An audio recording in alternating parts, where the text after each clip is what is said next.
Terima kasih Tuhan buat anugerah-Mu. Kami percaya ada sesuatu yang Tuhan ingin nyatakan di tengah-tengah kami, Tuhan. Kami mau menyerahkan waktu-waktu yang ada ke dalam tangan Tuhan. Urapi hamba-Mu yang akan sebentar menyampaikan isi hati Tuhan. Buat hati kami mengerti, buat hati kami percaya Tuhan. Firman-Mu berkuasa memerdekakan kami. Berkati jemaat-Mu baik yang ada di tempat ini maupun di rumah. Waktu mereka mendengarkan firman Tuhan, biarlah iman mereka dibangkitkan Tuhan. Terima kasih Bapa, kami menyerahkan waktu-waktu yang ada ke dalam tangan-Mu. Dalam nama Yesus Kristus, mari setiap kita yang percaya kita berkata, amin. Haleluya, silakan duduk saudara-saudara. Wow, apa kabar semua? Baik, puji Tuhan, amin. Ya, senang hari ini bisa berada di tengah-tengah saudara-saudara semua karena saya sudah sering mendengar kapan-kapan di EBSD kok katanya gitu. Ya, saya di sini baru pertama kali. Saudara jangan galak-galak sama saya. Ya, biasanya saya di Sudirman dengan teman-teman di Sudirman mungkin udah 2-3 kali lah. Salam kenal juga buat yang mungkin lihat dari rumah. Ini online ya? Online ya. Oke. Hari ini saya dikasih tema Reborn ya. Saya lagi menyiapkan tema buat gereja lokal, jadi saya ikutan juga minggu ini nyampaikan Reborn. Nah, ini saya mau kenalin dulu, ini keluarga saya ya. Saya sudah menikah. Istri saya namanya Yunita Sari. Lalu saya dikaruniai 2 orang putra dan 1 orang putri. Dan hari ini saya mengembalakan sebuah komunitas sama persis seperti tempat ini, Galilea Community. Kenapa saya kasih nama Galilea? Karena dari awal hingga akhir Yesus bersama murid-muridnya di sekitar Galilea. Baik mereka pertama kali memberi diri menjadi murid, mereka mengalami mujizat, mereka mengalami badai, lalu mereka kehilangan pegangan karena Yesus mati, mereka meninggalkan jadi nelayan, ketemu Yesus lagi, balik lagi, dipulihkan oleh Tuhan. Jadi saya kasih nama Galilea Community. Ini adalah komunitas kedua yang saya rintis. Sebelumnya ada di daerah Citra 7, Citra 6, maksud saya Kalideres. Saya hobinya komunitas, saudara. Jadi saya juga ngerasa kayak keluarga lah. Ya, kita akan banyak berbagi bersama-sama. Nah, salah satu ciri komunitas itu saya nggak tahu kalau di sini, kalau di tempat kami karena kita komunitas kita dekat. Karena saking dekatnya, semua kurang dan lebihnya kita paham banget. Jadi kalau ada yang lagi bad mood gitu, kita udah paham, ya, udah paham lah gitu. Terus saling memberi masukan dan kritik mulai dari sakit hati sampai udah biasa, itu udah paham juga gitu ya. Karena memang komunitas, saudara harus pilih.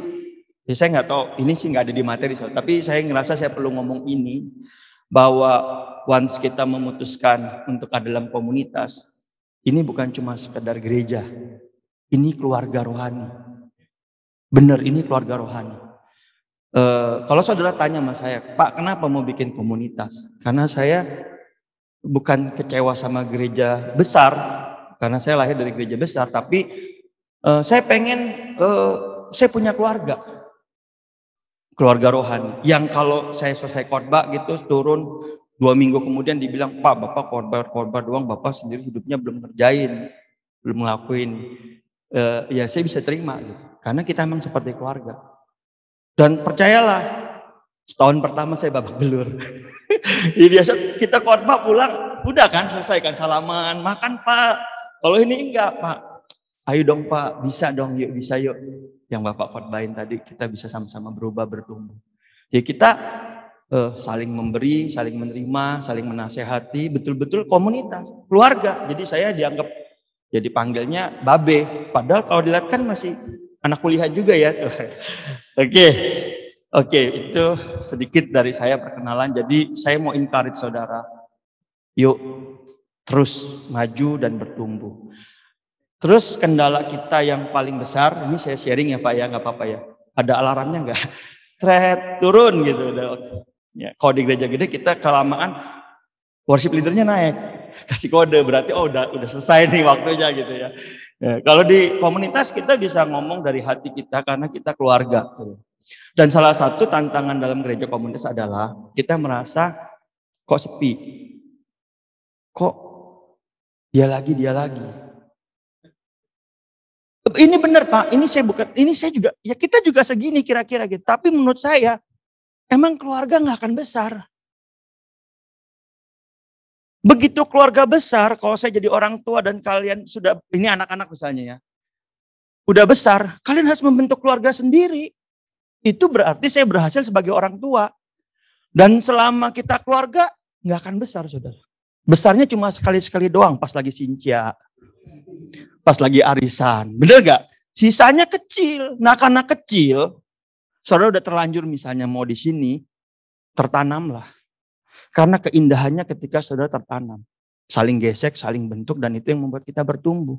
Kalau saudara di tempat yang besar, saudara nggak ketahuan saudara. Kurangnya saudara apa nggak ketahuan? Karena setelah ibadah, pulang. Jangan lupa perpuluhan, persembahan. Lu bener lu Pak ini. Tapi kalau di kita, saya nggak tahu di sini, tapi kalau di Sudirman tuh mereka udah selesai, Pak makan Pak, ngobrol, vokal, sampai saya bingung. Suara jemaat ini kalau nyanyi bagus semua, nggak ada yang nggak bagus. Saya sampai nggak berani nyanyi loh saudara. Bagus semua suaranya, saya sampai bingung nih kalau tempat saya jadiin worship leader semua ini udah. Ya, nah oke. Nah saya berdoa waktu si Chris hubungin saya, kasih tema tentang reborn. Yang pertama kali saya pikirin, wah gampang. Reborn, lahir baru, ya kan, terima Yesus lahir baru. Bertobatlah gitu ya. Yang mencuri jangan mencuri, tapi memberi, bekerja gitu. Jadi waktu saya berdoa, saya bergumul. Setelah 1-2 hari Tuhan kasih ayat ini buat saya. Jadi saya pengen sharing ini dari hati saya. Ya, supaya ini semoga saya berdoa ini jadi berkat dan menjawab kebutuhan kerohanian kita. Amin. Mari kita buka sama-sama 2 Korintus pasal yang ke-5 ayat yang ke-14 sampai ayat yang ke-21. Ya, kita mau baca bersama-sama 2 Korintus 5 ayat 14 sampai ayat yang ke-21. Saya ayat yang ke-14, saudara ayat yang ke-15, lalu ayat yang ke-21 kita bersama-sama. 2 Korintus 5 ayat 14. Demikian firman Tuhan, sebab kasih Kristus yang menguasai kami, karena kami telah mengerti bahwa jika satu orang sudah mati untuk semua orang, maka mereka semua sudah mati. 15.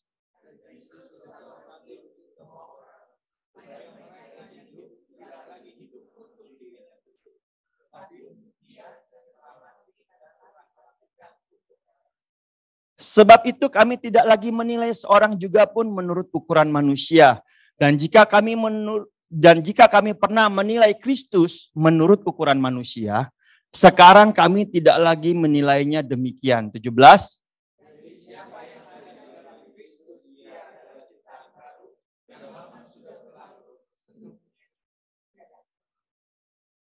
Ayat 18. Dan semuanya ini dari Allah, yang dengan perantaran Kristus telah mendamaikan kita dengan dirinya, dan yang telah mempercayakan pelayanan pendamaian itu kepada kami. 19.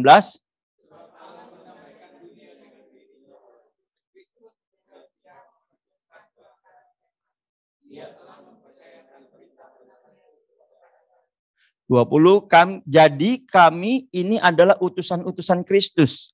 Seakan-akan Allah menasehati kamu dengan perantaraan kami. Dalam nama Kristus kami meminta kepadamu, berilah dirimu didamaikan dengan Allah. 21 sama-sama. Dia yang tidak mengenal dosa telah dibuatnya menjadi dosa karena kita, supaya dalam dia kita dibenarkan oleh Allah. Yang percaya katakan amin. Saudara, ya hari ini kita akan belajar 6 ayat ini saudara. Berikutnya saya mau bahas 2 Korintus 5 ayat 14. Sebab kasih Kristus yang menguasai kami.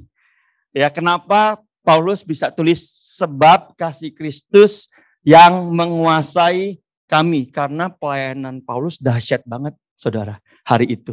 Jadi dia tulis ya kedahsyatan pelayanan dia. Lalu dia bilang, kenapa bisa luar biasa? Sebab katanya kasih Kristus yang telah menguasai kami. Nah, coba lihat kanan kiri, kira-kira sebelahmu udah dikuasai oleh kasih Kristus atau belum? Ya, kenapa saudara?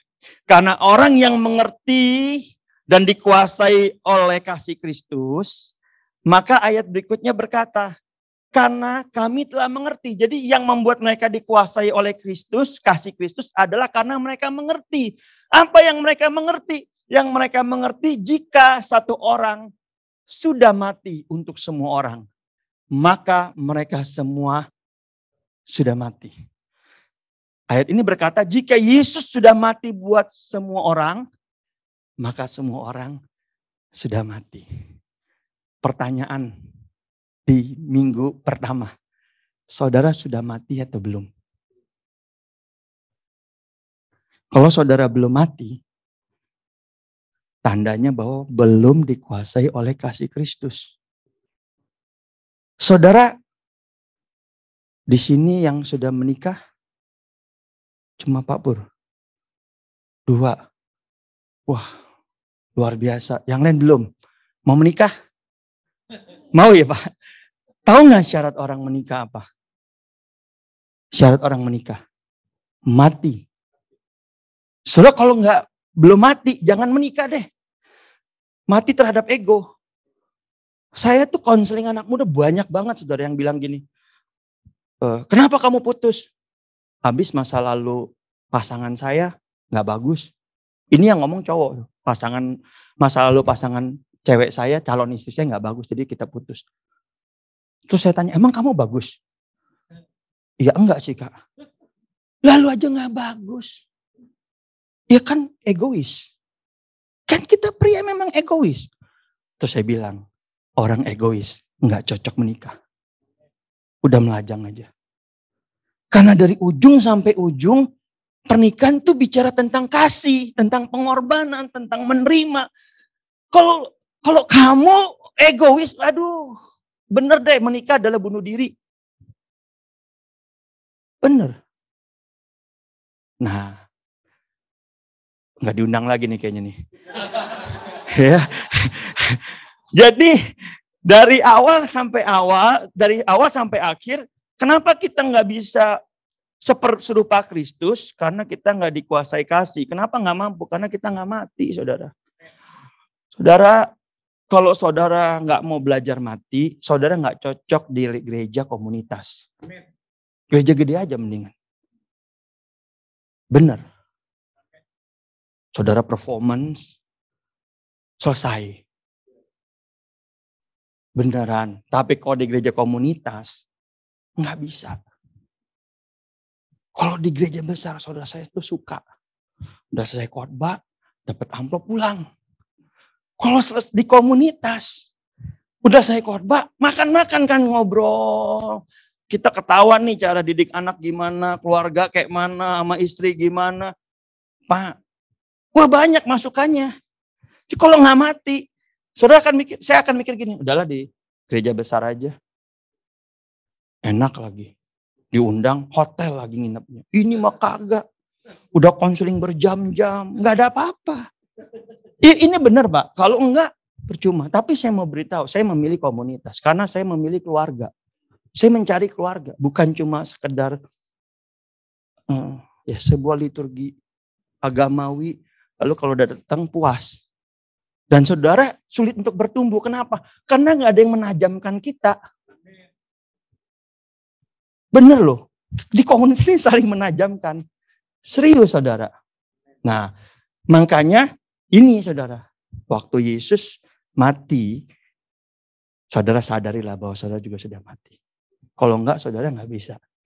Ya, ayat berikutnya bilang gini. Dan Kristus telah mati untuk semua orang. Supaya mereka yang hidup tidak lagi hidup untuk dirinya sendiri. Tetapi untuk Dia. Ini kata ribon itu dari sini saudara. Waktu Yesus mati buat saudara, saudara semua sudah mati. Waktu Yesus bangkit, saudara dibangkitkan. saudara hidup. Kalau Yesus mati dan tidak bangkit dan nggak naik ke surga, kekristenan itu nggak ada apa-apanya, nggak ada value-nya, nggak ada nilainya, nggak ada harganya.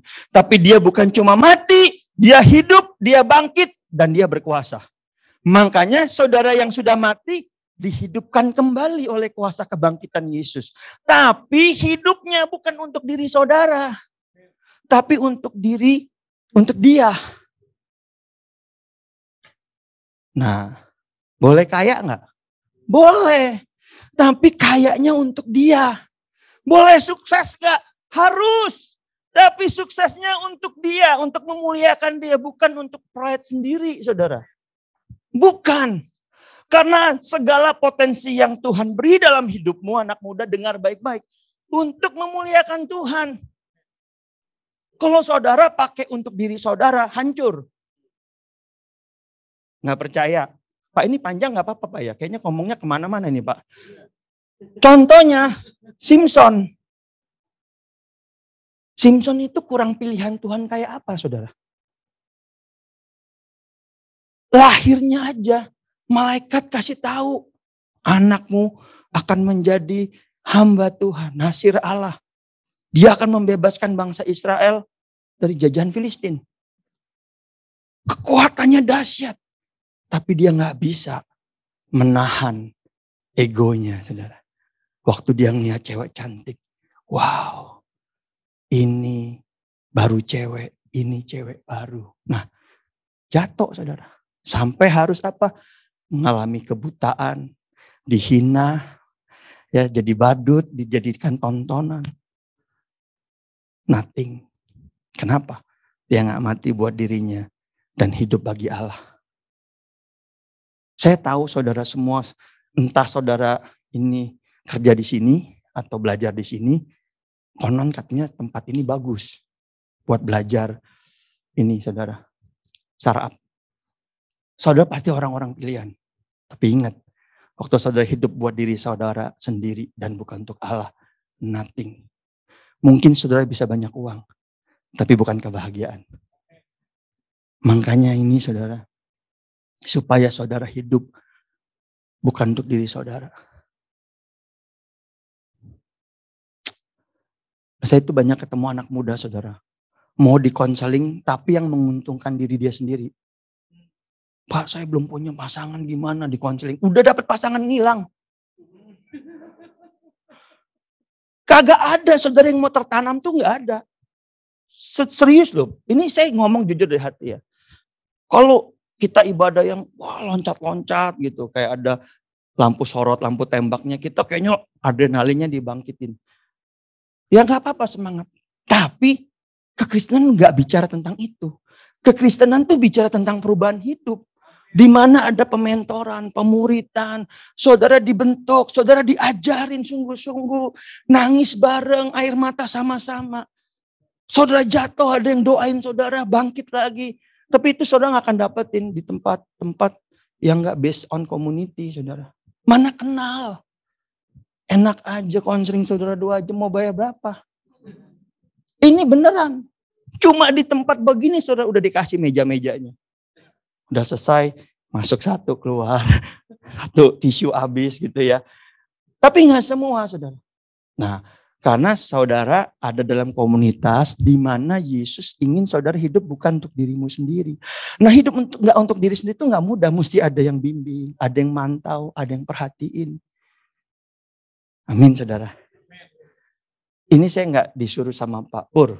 Baru kenal hari ini beneran. Serius nggak disuruh. Tapi saya berdoa. Reborn, New Year, New Me. Tahun baru, gaya yang baru, saya yang baru. Nah, oh ini balik lagi, belum. Nah, jadi supaya saudara yang hidup, hiduplah untuk dirimu sendiri. Hiduplah untuk dia yang telah mati bagi saudara. Susah nggak? Susah.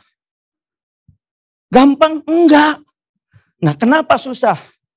Enggak hidup untuk diri sendiri itu kenapa susah? Enggak hidup untuk dia, Yesus kenapa susah?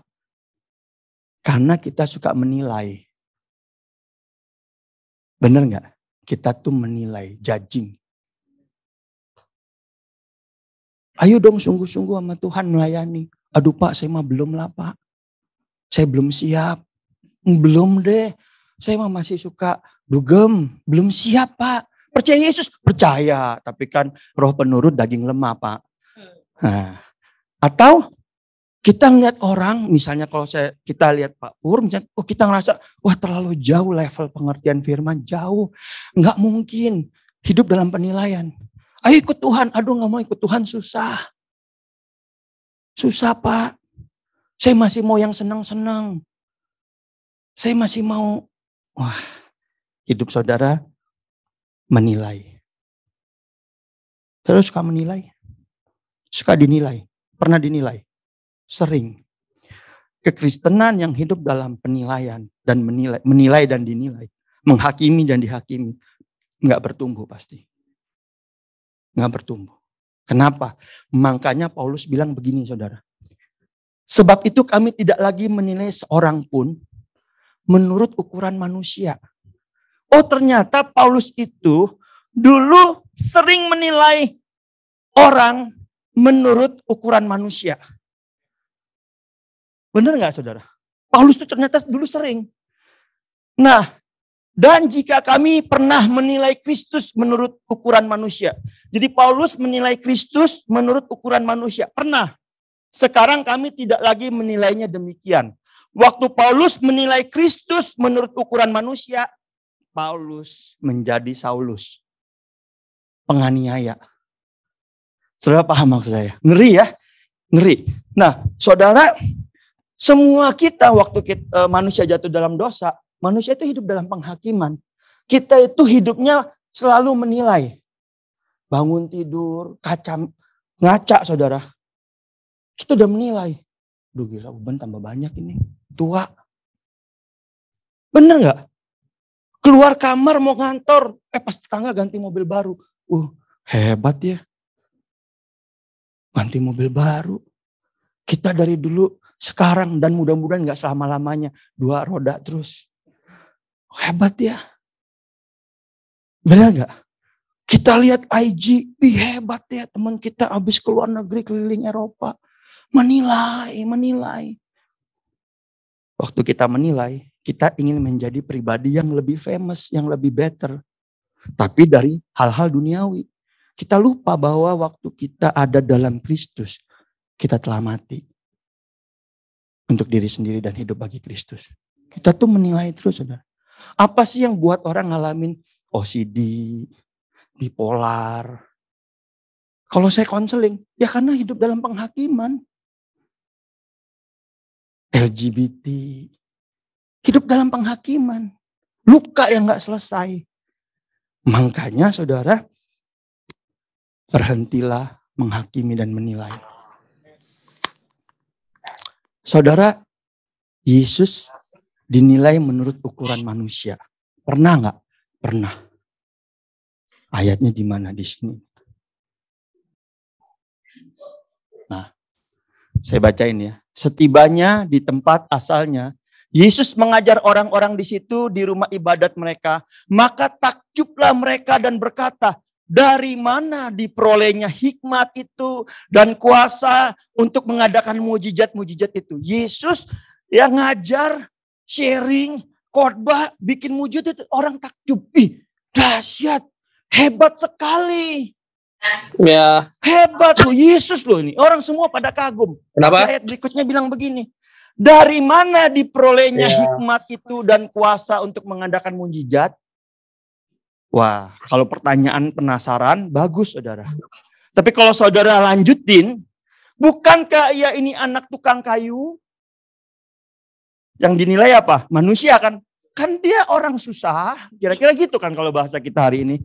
Lalu berkata gini, bukankah ibunya bernama Maria dan saudara-saudaranya Yakobus, Yusuf, Simon dan Yudas? Kita tahu kan keluarganya siapa, mamanya siapa, yang kemarin ngutang di warung kan? Kalau saya pakai bahasa kita hari ini dimanusiawiin, loh keluarganya kan kita ngerti semua, hidupnya kayak apa kita tahu. Dan bukankah saudara-saudara perempuan semuanya ada bersama kita? Jadi dari mana diperolehnya semuanya itu? Kenapa mereka menilai? Apa akibat dari menilai? Ayatnya berikutnya bilang begini. Lalu mereka kecewa dan menolak dia. Maka Yesus berkata kepada mereka, seorang nabi dihormati di mana-mana, kecuali di tempat asalnya sendiri dan di rumahnya. Dan karena ketidakpercayaan mereka, gak banyak mujizat yang bisa dibuat. Saudara ada dalam satu komunitas nih. Kan ketahuan semua. Ih, dia mah jeleknya ini. Pemimpin kita mah jeleknya itu. Ya itu saudara nilai. Oh, gue mah kepepet doang nih datang nih. Kalau enggak juga gak mau datang, males. Apalagi hari Sabtu. Nilai. Waktu saudara nilai, enggak banyak mujizat yang bisa Tuhan kerjakan di tempat ini. Kenapa? Di dalam penilaian ada penghakiman. Waktu kita saling menghakimi satu dengan yang lain, saudara, kita akan saling melukai. Ya, spirit ketidakpercayaan itu melumpuhkan. Makanya Tuhan bilang kalau kamu sepakat 2-3 orang, minta apa saja aku beri. Tapi sepakat. Gimana mau sepakat? Percaya aja enggak? Jangan-jangan modus nih. Emang ada maunya nih. Ada orang datang, jangan-jangan mengutang nih. Ini real saudara. Real. Saudara mau bertumbuh, jangan menilai. Jadi saya harus belajar. Ada orang yang gak menang-menang dari dosa. Ngerokok misalnya. Udah 3 tahun nih. Tiap minggu komunitas bareng, sel grup bareng. Gak berhenti-berhenti nih ngerokok nih. Aduh. Tuhan bilang kamu menilai. Kamu menilai. Apalagi kalau ada yang jatuh. Kak, kenapa? Semalam iseng buka internet lagi. Lihat. Ya begitulah Kak. Tahu dong, masa mesti dijelasin, ngerti. Lah mati gini. Aduh, lo gak menang-menang. Lagunya itu, aku masih seperti yang dulu. Iya. Tapi Tuhan bilang jangan menilai. Jangan menilai. Ya udah jalan tapi nggak tahu di mana. Jangan judging. Karena udah di pintu apa yang depan. Penghakiman yang kamu berikan akan dibalikan ke belum kita. deh. Nah, jangan nilai. Saudara kalau punya pasangan yang udah menikah, sering ngomong gini nggak? Kamu emang nggak berubah, egois. Selama saudara menganggap dia egois, dia nggak akan pernah menang dari egois. Nggak pernah menang loh. Terus kita ngomong gini, maksud saya kan baik Pak, saya cuma ngingetin. Kebiasaan itu buruk. Benar, ngingetinnya nggak salah. Menghakimi dan menilainya salah. Nah, yuk saudara berubah. Tahu nggak? Ini ayat berikutnya bilang gini. Jadi siapa yang ada dalam Kristus, ia adalah ciptaan baru, yang lama telah berlalu dan yang baru sudah datang. Tahu nggak? Once kamu terima Yesus, yang lama telah berlalu. Orang yang udah terima Yesus, dia adalah ciptaan baru. Tapi nggak berubah-berubah Pak. Masih aja nyebelin. Masih aja Pak, suka dugem, suka begini, suka begitu, masih aja. Iya. Tapi dalamnya udah berubah. Saudara pernah lihat komputer CPU? Luarnya masih sama, dalamnya udah di-upgrade. RAM-nya udah ditambah. Kalau saudara bilang, enggak itu komputer udah lemot, udah nggak bisa gini. Tuhan bilang udah dirubah, udah diganti. Enggak. Casingnya masih lama, sama. Pokoknya nggak bisa ini. Wah udah saudara. Saudara tahu waktu saudara terima Yesus. Firman Allah berkata gini, aku memberikan kepadamu hati yang baru, roh yang baru. Hati yang keras aku jauhkan. Nah saudara tahu nggak? Pasangan saudara, waktu dia hidup di dalam Kristus, dia adalah ciptaan baru. Tapi nggak berubah Pak. Karena saudara menghakimi dia terus. Penghakiman saudara mengikat dia. Saudara nangkap sampai sini. Mantap ya. Mantap. Jadi kalau ada yang menghakimi pasangannya, Gak usah dibales. Lu menghakimi, kamu juga sama. Kamu tuh gak berubah, kamu juga. Mau apa? Gak suka? Jangan. Kalau kayak gitu saudara ya, kamu gak berubah, cukup kasih senyum. Iya, aku gak berubah. Kamu tolongin aku ya, supaya aku bisa berubah. Gitu aja saudara. Aduh, yang ngomong haleluya cuma satu. Ya, iya saudara. Yang punya punya anak juga sama kan. Kalau suka anaknya nggak baik, salah-salahan kan. Mami tuh, papi nih nggak kasih teladan. Mami di rumah ngapain aja gitu. Ya udah kalau sampai ada yang ngomong gitu, bilang iya aku salah. Doain ya supaya aku berubah. Nah, karena yang lama telah berlalu dan yang baru sudah datang. Saudara tahu nggak penghakiman itu mengikat? Penilaian itu mengikat. Jangan orang menilai kita. Kita menilai diri kita aja mengikat loh. Duh aku tuh bodoh. Memang aku bodoh Pak. Aku tuh gak bisa Pak. Aku tuh bodoh. Bodoh beneran saudara. Orang yang terikat dengan penilaian. Penghakiman. Potensi asli dalam dirinya gak pernah keluar. Nggak bisa keluar. Dia ngerasa I am nothing. Nggak bisa apa-apa. Aku tuh jelek Kak. Aku tuh nggak bisa. Jangankan nyanyi. Napas aja fales. Napas loh. Nggak bisa. Nah, tahu nggak kenapa saudara yang lama telah berlalu dan yang baru sudah datang? Tahu nggak kenapa saudara dahsyat? Tahu nggak kenapa saudara luar biasa? Dalam diri saudara ada kekayaan Allah. Nah, ayatnya bilang gini saudara. Kepada mereka Allah memberitahukan betapa kaya dan mulianya rahasia di antara bangsa-bangsa. Yaitu Kristus ada di tengah-tengah kamu. Kristus yang adalah pengharapan akan kemuliaan. Terjemahan aslinya bukan di antara kamu saja. Di dalam kamu. Ini loh. Di dalam kamu tuh ada Yesus. Kok saya berani-berani menilai kamu? Ada Yesus. Dengan segala kekayaannya. Kamu ada Yesus. Nah, kenapa Kristus yang ada dalam kamu tuh enggak keluar? Yang pertama, waktu kamu pertama kali bertobat, setannya udah keluar. Tapi habitnya masih ada. Paham maksud saya? Habitnya masih ada. Nah, kalau di karismatik, kita gampang. Tengking aja. Pokoknya yang salah setan. Padahal setan udah bilang, bukan saya Pak. Saya mah udah keluar dari kemarin-kemarin. Semenjak terima Yesus saya udah gak berani masuk Pak. Saya gak berani deket-deket.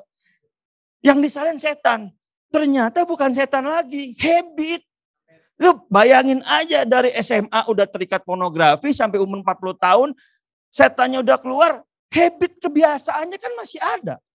Nah habit perlu dilawan dengan habit. Habit buruk perlu dilawan dengan habit baik. Nah habit baik saudara sulit dibangun di dalam sebuah tempat yang rame. Yang saudara datang terus pulang. Karena gak ada interaksi, gak ada koreksi, gak ada yang ngejagain. Paham gak maksud saya? Loh kita nih di komunitas tuh gini loh. Kalau kamu udah terserang, pikiran-pikiran kotor. Tahu pikiran kotor? Tong sampah, got, bukan ya. Pikiran kotor, tahu ya? Telepon ngaku. Minta didoain. Kenapa Yakobus 5 ayat 16 berkata, jika kamu saling mengaku dosa, kamu sembuh. Telepon, itu kita lakuin saudara. Dapat telepon Kak, aku lagi bete nih. Ketemuan yuk, kita ngopi ngobrol didoain. Itu ada di komunitas saudara. Kalau saudara datang ke tempat ibadah gak kenal satu sama lain, siapa yang mau ditelepon? Mau ngomong sama gembalanya? 911, gak ada.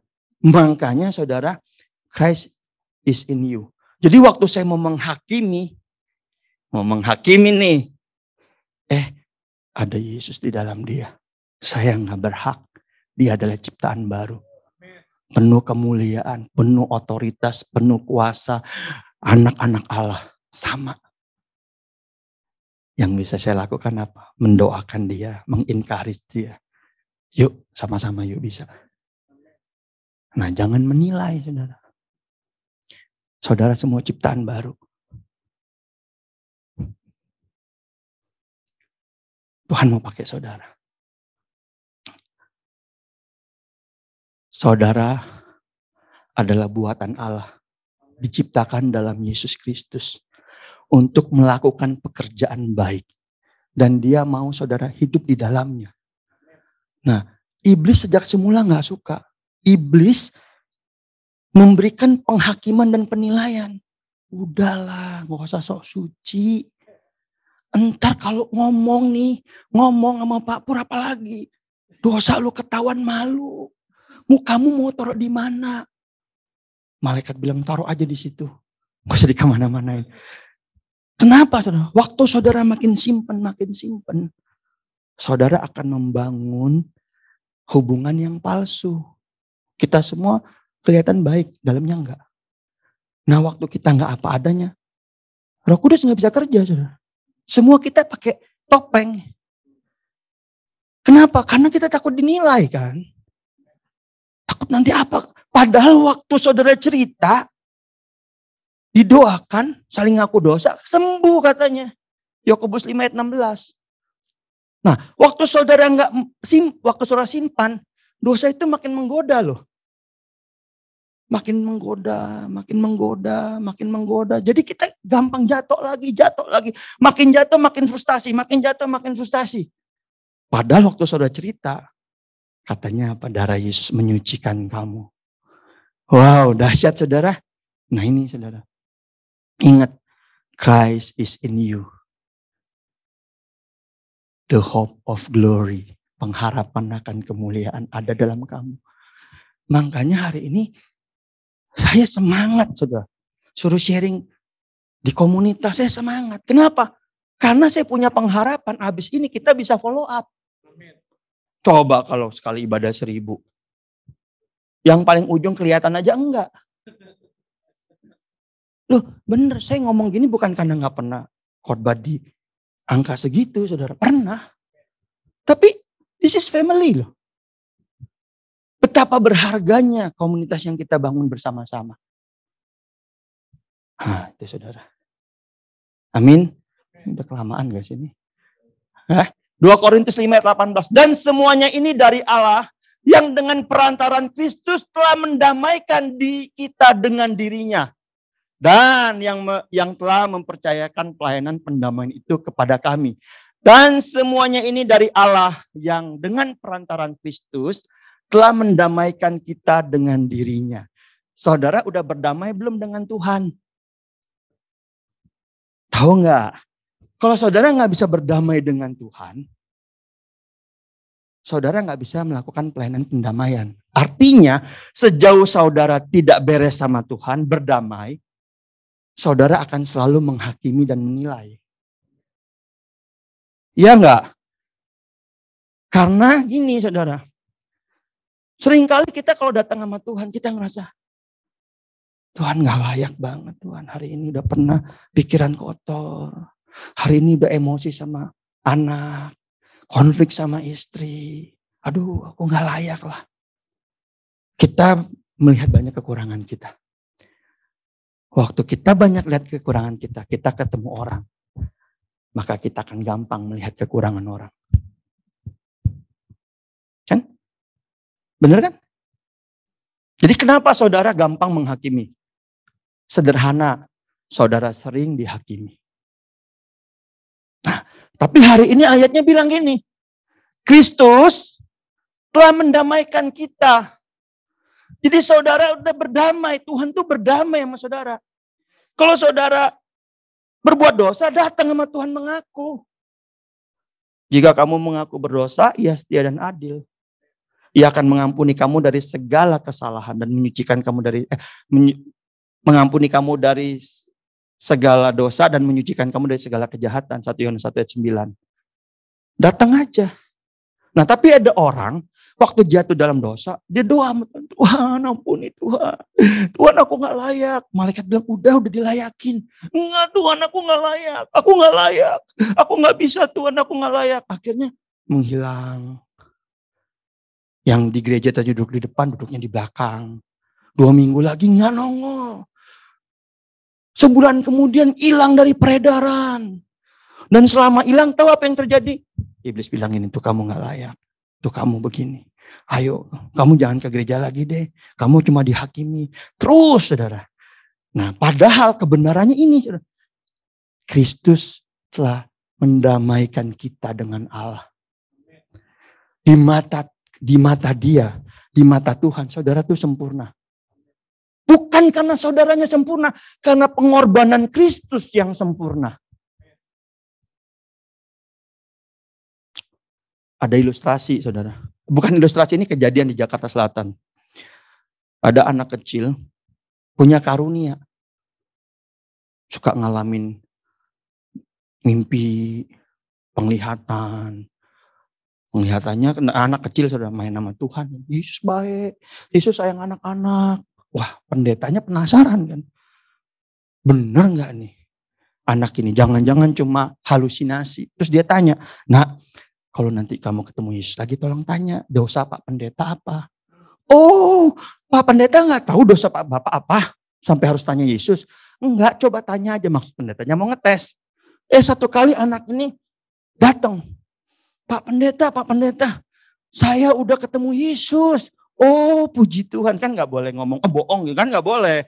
Pendeta kan mesti kalem. Wah puji Tuhan. Lalu ingat gak? Udah tanya belum sama Yesus? Udah. Aku udah tanya, Pak Pendeta dosanya apa aja? Yesus kasih tahu. Waduh, pendetanya mulai deg-degan juga saudara, ya kan? Wah, lalu dia tanya, Yesus ngomong apa? Aku tanya, Tuhan Yesus, Bapak Pendeta saya dosanya apa aja? Soalnya kalau kelihatan hari Minggu baik banget, dosanya apa? Lalu Yesus buka kitab kehidupan katanya. Kata anak kecil ini. Deg-degan saudara. Lalu apa? Waktu Yesus buka, Yesus bilang ini, udah gak ada. Kenapa? Karena udah dihapus oleh darah Yesus. Semua hutang dosanya sudah dihapus. Saudara sudah dihapus. Udah diampuni. Saudara anak-anak Allah. Nah, tapi iblis gak mau saudara mengerti bahwa saudara sudah diampuni. Selalu ngomongnya apa? Ayo ngapain? Ayo pacarannya gimana? Bener gak? Kudus gak?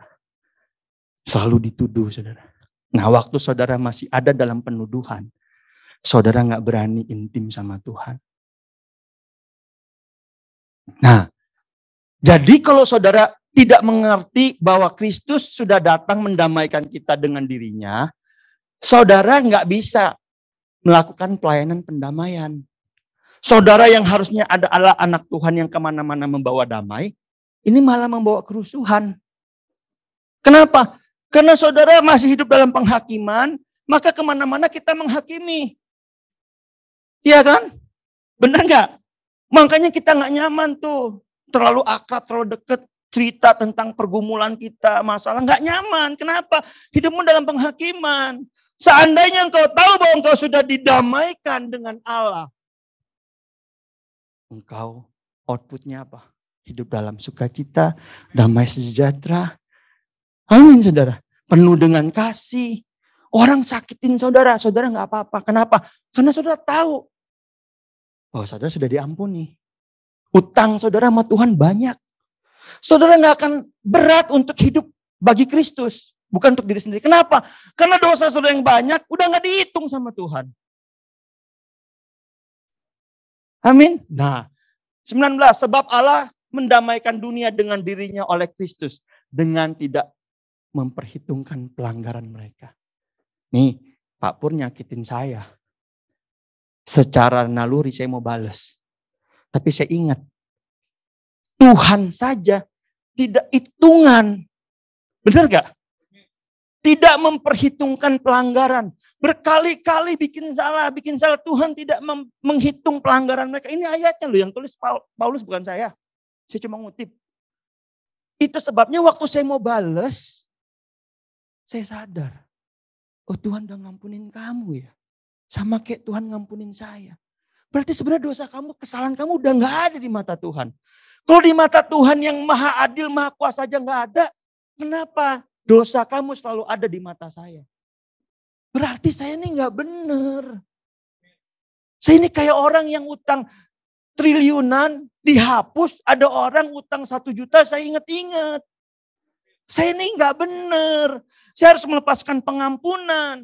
Istri saya banyak buat salah, tapi Yesus sudah tidak memperhitungkan kesalahannya. Kenapa saya masih inget-inget?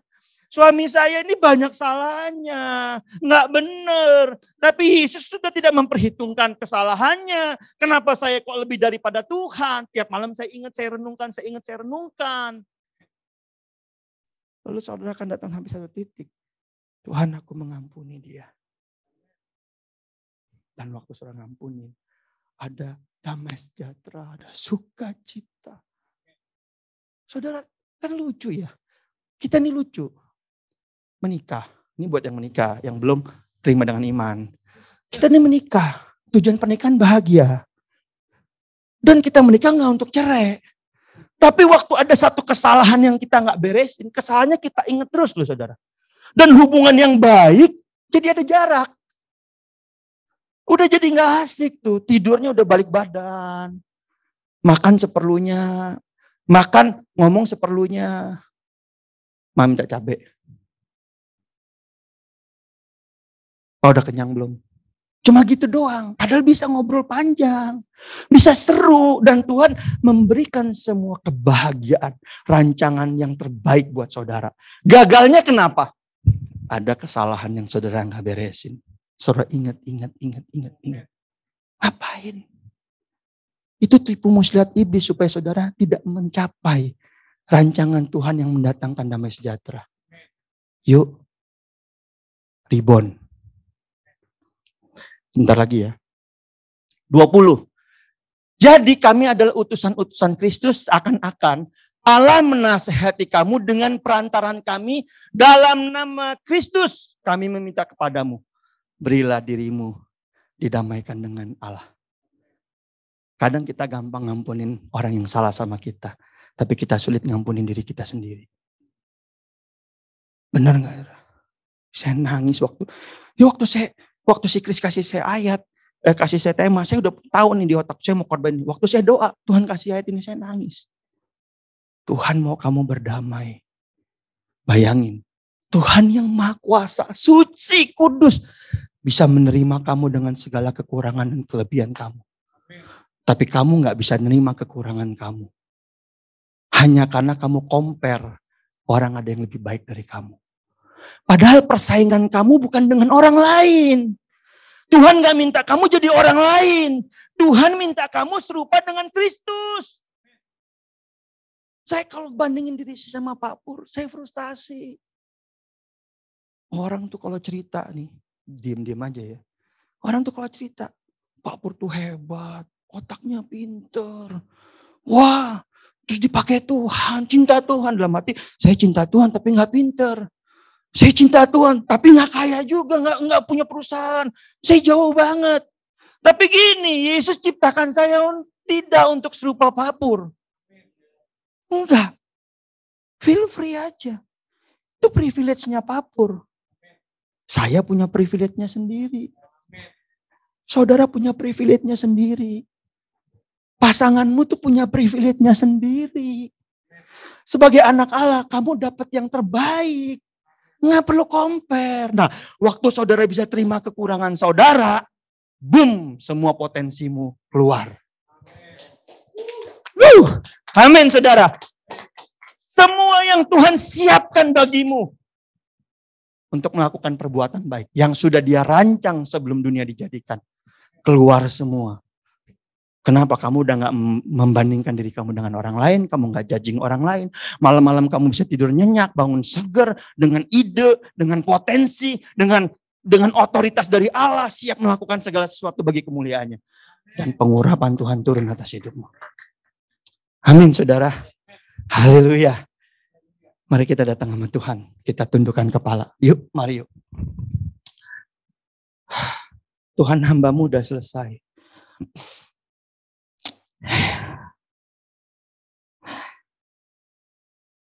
Saya mau undang pemusik, worship leader. Tapi ini saudara, waktu saya siapin ini, saya berdoa, saya bergumul sungguh-sungguh. Dan Tuhan ingatkan ini.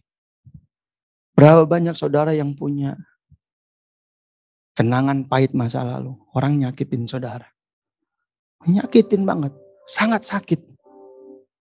Dan saudara sampai hari ini masih mengingat. Bisa jadi orang tua saudara. Dibanding-bandingin. Kamu gak kayak anak si ini. Pinter. Kamu apa? Bisa juga pemimpin saudara. Mengkhianati saudara. Menyakiti saudara. So, sampai aduh hamba Tuhan kok begitu. Tapi Tuhan bilang gini. Aku tidak memperhitungkan kesalahan mereka. Ampuni. Karena hanya dengan mengampuni dan berdamai. Kamu akan ngalamin potensi yang maksimal sebagai anak-anak Allah. Yuk kita tundukkan kepala, kita ambil waktu merenung. Biarkan musik. Saya mau minta pemimpin pujian boleh nyanyikan satu lagu untuk kita sama-sama merenungkan firman Tuhan ini. Biarkan Tuhan berbicara, naruh sesuatu di hati kita. Mengingatkan kejadian-kejadian di masa lalu. Oh Tuhan Yesus. Jangan keraskan hatimu saudara. Oh Tuhan berbicara. Biarkan dia jamah hatimu siang ini. Bapa, kami datang di bawah kaki-Mu ya Tuhan. Kami mau berdamai dengan diri kami sendiri. Kalau ada beberapa kami yang di tempat ini, mungkin di rumah, di tempat kami berada, kami gak bisa nerima kekurangan kami. Kami gak bisa terima kegagalan kami di masa lalu. Kami gak bisa terima kondisi keluarga kami. Kami gak bisa terima dan menilai. Hari ini kami datang di hadapan Tuhan. Ampuni kami Tuhan. Karena sesungguhnya Kau sudah beri yang terbaik yang bisa Kau beri. Kau bahkan beri anak-Mu yang tunggal, yang satu-satunya buat kami. Untuk menyempurnakan segala yang kurang dalam hidup kami. Tuhan hari ini jamah hati kami Tuhan. Kami mau belajar menerima dan mensyukuri apa yang sudah Tuhan taruh dalam hidup kami. Pasangan yang terbaik. Anak-anak yang dari Tuhan. Pekerjaan. Penghidupan. Perlindungan. Pertolongan. Tuhan ajari kami bersyukur. Kami mau berdamai dengan diri kami Tuhan. Menerima apa yang sudah Tuhan beri sebagai yang terbaik. Dan kami mau bersyukur. Dan hari ini kami mau mengampuni orang yang bersalah kepada kami. Karena Kristus sudah mengampuni mereka. Kristus sudah tidak memperhitungkan segala pelanggaran mereka. Itu sebabnya kami mau ambil keputusan hari ini. Kalau ada orang yang bersalah kepada kami, entahkah orang tua, entahkah orang yang kami kasihi, entahkah pemimpin kami di gereja di masa lalu, Tuhan kami mau melepaskan pengampunan. Tuhan kami mau berkati mereka. Tuhan kalau Engkau tidak memperhitungkan kesalahan dan pelanggaran mereka, biarlah kami juga mau mengampuni mereka. Tidak memperhitungkan. Kami gak mau menilai mereka menurut ukuran manusia. Yang lama telah berlalu dan yang baru sudah datang. Di dalam nama Yesus Kristus. Setiap kita yang percaya, kita mau berkata, amin. Haleluya, terima kasih saudara.